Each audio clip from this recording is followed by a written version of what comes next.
Forward, Martin Truex Jr. starts 23rd, Rick. Thank you. Fuel windows very much, but just last night in the Xfinity race, we saw Chris Buescher. And the good track position. So he was able to stay out and lead the race, and if it wouldn't have been for not enough fuel in the pickup, Chris Buescher would have won the race last night. Yeah, and after the race, Chris Buescher mentioned that they knew they had a great race car. So I think it's more than just track position. I think you have to have a really good car to go with it, and they seem to have a good car. You see back here in the front, while it's pretty organized up front, back here they're fighting for track position. Man, had a little throwback there. I see that 24 in that rainbow scheme. It brings me back to my early days in NASCAR. That's the paint scheme that I worked on when I started. But you see some give and take early. Jeff Gordon slides up the racetrack. Trevor Bayne goes back underneath him, and a lot of give and take in the back of the pack at this point. The pit crew was nicknamed Rainbow Warriors with that paint scheme. 24 Jeff Gordon, all peel off and come to pit road and bring about 7 or 8 more with them. Sprint get unlimited talk, text, and high-speed data, and pick your smartphone for just $80 a month. It's going to be interesting with that fastest lap to watch the 4. Justin Allgaier, he loves to race at Bristol. He's very good here. Crew Chief Steve Addington did not dispute that when I talked to him this morning about the 51 driver. He had his best career finish here in April. It was an 8th place finish, and tonight they've been improving the race car. It was a little tight center off, but they've been getting it better, and now he's got pressure from Jeff Gordon in the backside. Yeah, Dave, that 51 truck, I went in and saw Steve Addington as well today. And this is definitely, it seems like statistically, Justin Allgaier's best racetrack, as you were pointing out. And this is a team that, you know, gets some help from Hedrick Motorsports, but it's a 2-car team between the 51 and the 46, who we saw had issues right at the beginning of the race. But, I mean, he's up here running. I mean, look who's sandwiched between. He's sandwiched between, what, 10 championships? That's a pretty good place to run on the racetrack. Not bad. Justin Allgaier has an Xfinity win here. Back in 2010, his best Cup career finish of 8th happened earlier this year in April. And he's looking strong once again. He's running right now behind Jimmie Johnson in the 12th position.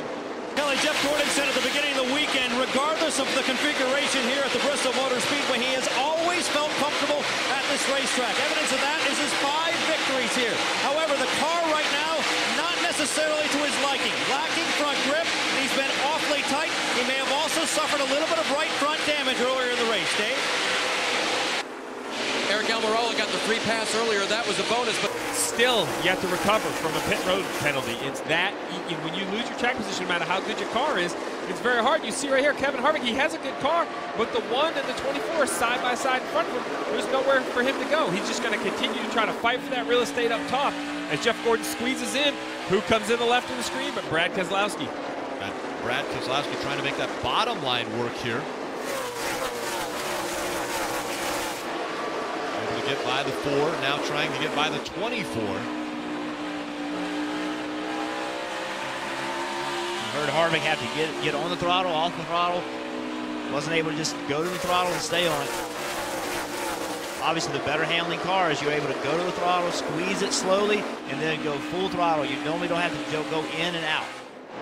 There's 17 cars on the lead lap. Scored 17th is Justin Allgaier. Well, Jeff, you talked about that different line that every guy was starting to run. The 22 was starting to turn down the racetrack. We've seen other guys do it. Well, on board here with Kevin Harvick on the left of the screen. Well, on the right of your screen, in front of him, you see the 1 of Jamie McMurray. He must have been listening to you because he is definitely running a complete different line. Look how he enters the quarter with the 24 and the 4. But from the middle off, he definitely turns down the banking and has that straight low shot off the corner. This is the first time we've seen this late in the race. We've seen this work early in the race once the high line became the favorite way to go around the racetrack.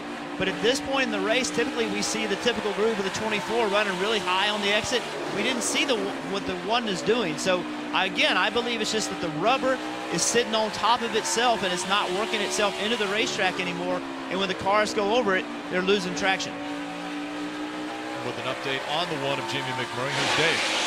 Rick, loose off the corner and still tight in the center. And I don't know if you remember, wow, Jeff got close right there. I don't know if you remember after practice, Jamie McMurray was asked about practice, and he said, yeah, we made a 50-lap run. And I said, what? A 50-lap run in practice? Matt McCall, the crew chief, confirmed that with me as he makes the pass on Truex. And he said, yeah, we just sent him out there for a 20-lap run, and he just stayed, and we kept going and going, and now Jamie knows what a long run will be like in the race here as they continue to race and tune on that 1 car. You know, and as we watched the one past the 78, Jeff, that line gave him such a great run off the corner. Then we got down to turn 3, he had that speed to slide job and get up in front of the 78 and take the position.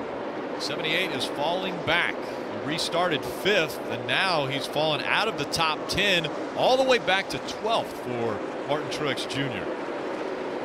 But definitely a different line that Jamie McMurray is running compared to most of the other cars here at Bristol.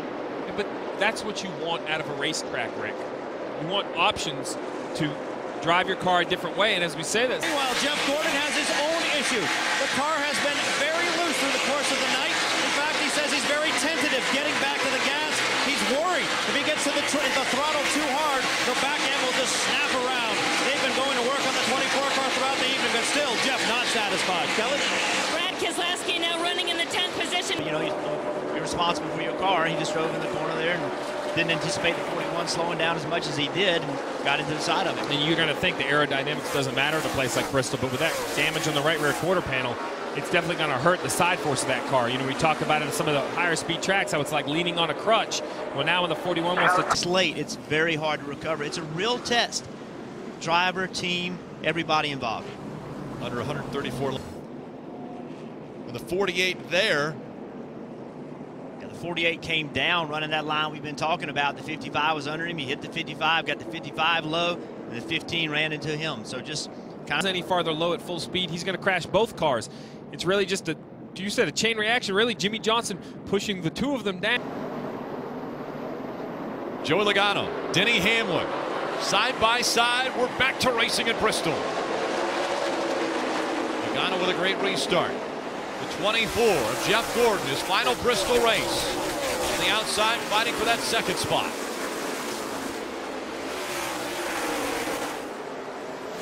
That's a new face to the front of the field. We haven't seen the 24. This is the highest he's run all night.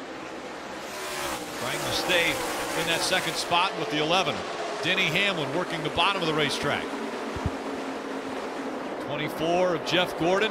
Big stack up behind them. 24 of Jeff Gordon, currently 15th in the point standings. Another one of those bubble drivers that has to have a good finish the last 3 races before the chase.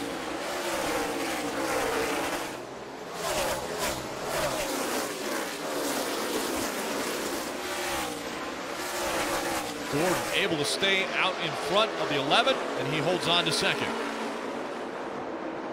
Second, third, fourth, and fifth. All nose to tail. Here comes Brad Keselowski. Working to the inside of the 48s, and the cautions come out again.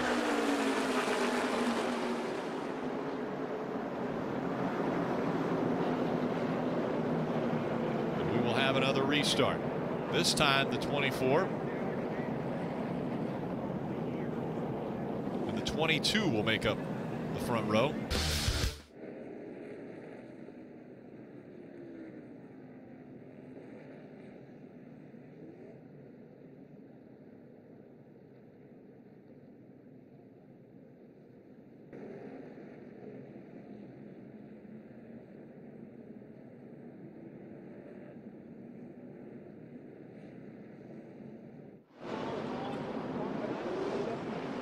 Welcome back to Bristol Motor Speedway. Closing in on the final 100 laps of this 500 lap race. Logano and Gordon making up the top 2 spots. It's gonna be fun, guys. Feels like all rights with the world when you go to Darlington on Labor Day weekend. Paint schemes throwback. I understand the tire falls off a tremendous amount. See a lot of speed fall off from the first lap to the 10th lap. That's throwback Darlington too. I'm looking forward to that. Old school Darlington racing. Logano on the outside, Gordon on the inside. Green flag back in the air.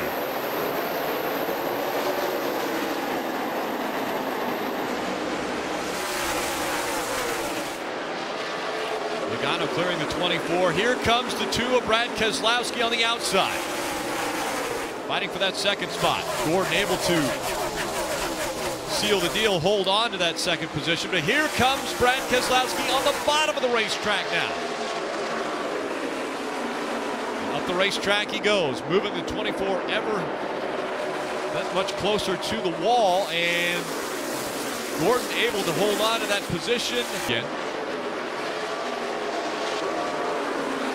Hamlin still working on the inside of the 24 of Jeff Gordon.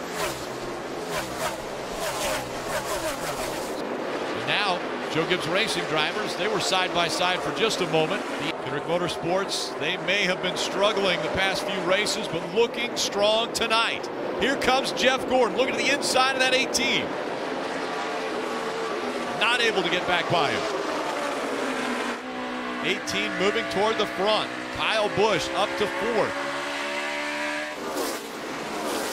Much like we talked about the 88, the 18 is recovered extremely well. Remember, they had to pit under green at Bristol.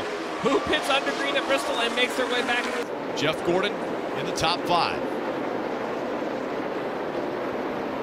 The throwback paint scheme for the 24, the rainbow colors.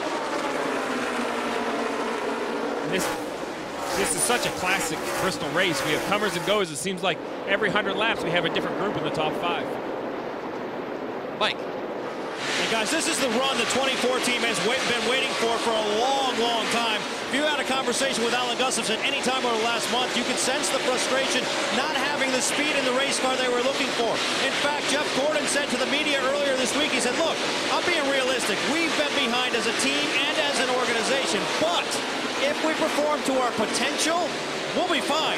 Tonight, they definitely are performing to their potential running up front. Kelly?